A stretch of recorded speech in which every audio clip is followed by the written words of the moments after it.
जब मैं आपकी उम्र का था तो अपने पिताजी के साथ, या फिर मैंने बात नहीं करनी, अगर आप आपस में बात करोगे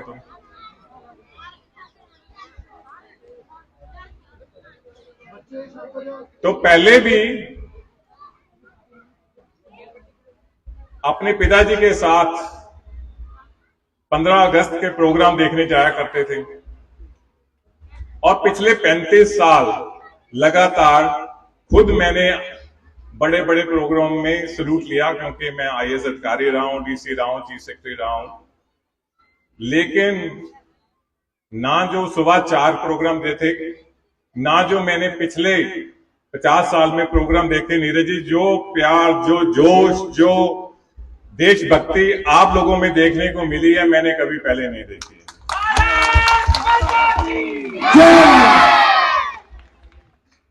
सुबह से मैं निकला हूं 7:30 बजे और रास्ते में दुकानें, चाय की दुकानें, होटल, छोटे छोटे ढाबे भरे पड़े हैं। जिनके पास पैसा है वो बैठ के चाय पकौड़े खा रहा है, उसको कुछ नहीं कि 15 अगस्त है, आजादी हुई है, प्रोग्राम में करना है कि नहीं जाना है। वो आराम से वहां आप जाके देखिए, सैकड़े लोग पैसे वाले और बड़ी बड़ी गाड़ियों के साथ वहां खड़े। मैंने इनसे पूछा भी कि यार सुबह 7:30 ही लग गए। कहते हाँ जी, इस गली में तो ऐसा ही है। और आपके पास मुझे लगता है कि घर में चाहे रोज चाय पीने का भी इंतजाम ना हो, मुझे लगता है कि आपने पता नहीं कौन सी अपनी वो बच्चों ने छोटे छोटे जो बैंक, सेविंग बैंक होते हैं, क्या उसको बोलते हैं, जिसमें डालते हैं गोलक, वो तोड़ के मुझे लगता है ये प्रोग्राम हुआ है।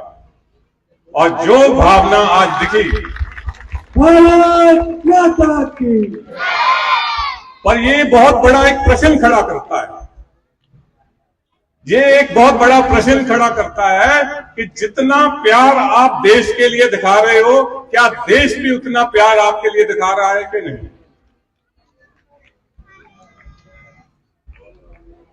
जो 15 अगस्त के फंक्शन में भी नहीं गए, उनके बच्चे इंग्लैंड, कनाडा पढ़ रहे हैं, और अगर हिंदुस्तान में हैं तो बढ़िया बढ़िया प्राइवेट स्कूल में पढ़ रहे हैं।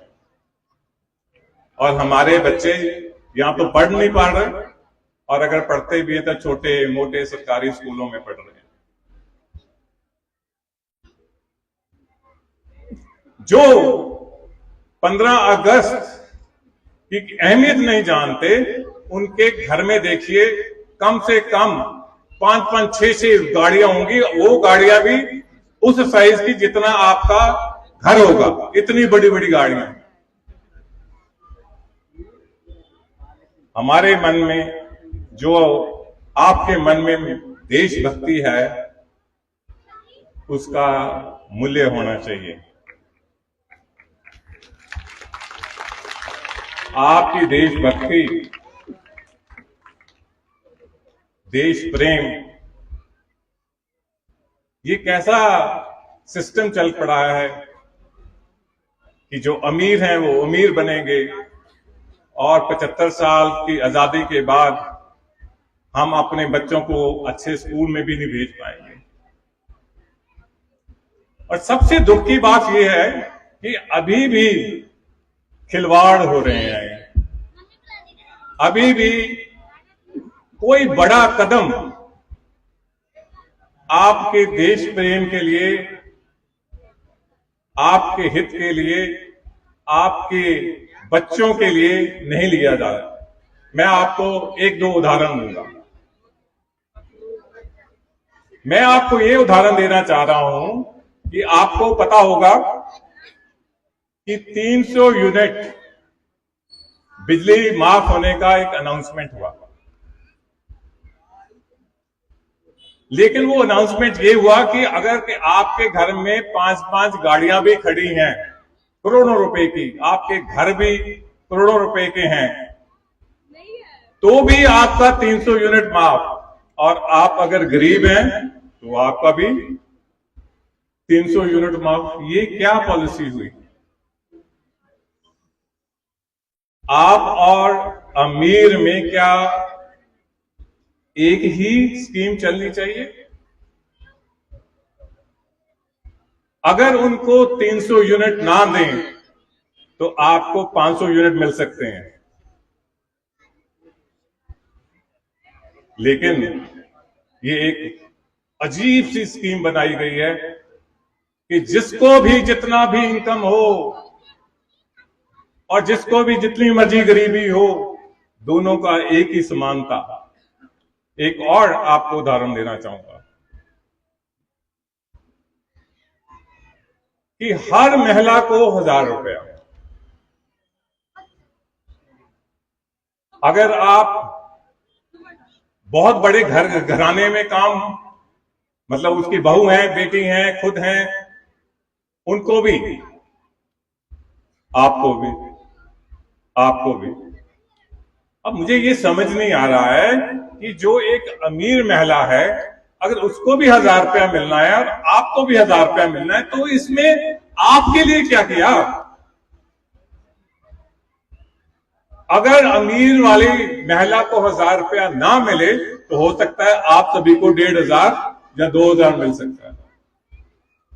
लेकिन बात वही खत्म आके होती है कि जो भी राजनीति में होते हैं वो पहले कहते ये हैं कि हम गरीब के साथ हैं, हम पिछड़ों के साथ हैं, लेकिन जब सत्ता में आते हैं तो सारा गरीबों को, पिछड़ों को भूल जाते हैं। मेरी ये कोशिश रहेगी और ऐसी एक स्कीम चलनी चाहिए कि कम से कम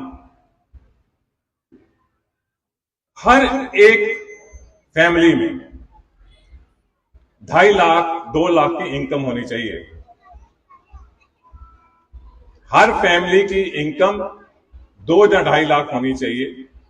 और अगर 2 लाख से 20,000 कम है तो उसको सरकार 20,000 रुपया और डाल के 2 लाख करे। अगर आपकी 1,80,000 है तो सरकार को 20,000 डाल के, ये सिस्टम कि अमीरों को भी 1000, अमीरों को भी 300 यूनिट, ये सब खत्म होना चाहिए। हर की इनकम कम से कम आज के दिन में कुछ इज्जत से रहना है तो हर की इनकम, हर फैमिली की इनकम 2 लाख होनी चाहिए। होनी चाहिए कि नहीं होनी चाहिए? और अगर नहीं है तो हमें कोशिश करनी चाहिए सरकार से, प्रशासन से। मुझे कभी मौका मिला भी तो ये मैं करके दिखाएंगे आपको। और बड़े देशों में ये हो रहा है। मैं कोई आसमान से तोड़ के तारा नहीं तोड़ दे रहा हूं। बड़े देशों में ये हो रहा है, जिसको कहते हैं मिनिमम इनकम। कम से कम एक लेवल का इनकम जरूर होना चाहिए, कम से कम एक लेवल पढ़ाई का जरूर होना चाहिए, कम से कम एक लेवल अस्पताल का जरूर होना चाहिए।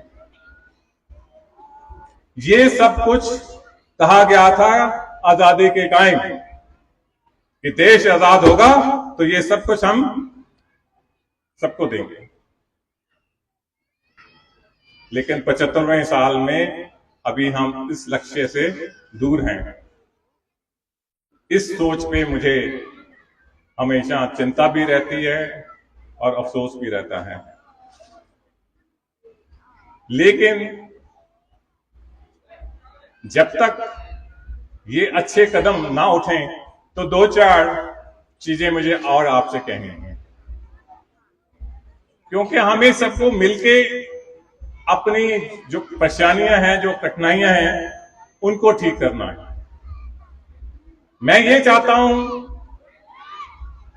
कि अगर हमारी इनकम 10,000 रुपया है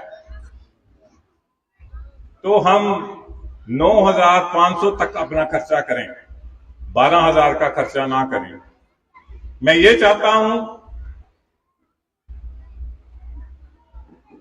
कि हम और गरीब ना हो जाएं, क्योंकि 4 कमीजें जब हम खरीदते हैं, हालांकि हमें 2 कमीजों की जरूरत होती है, तो 4 कमीजें खरीदने से आदमी गरीब और हो जाता है। मोबाइल फोन देख के दूसरों को कि यार उसके पास ऐसा मोबाइल फोन है, मुझे भी ऐसा चाहिए, हम और गरीब हो जाते हैं।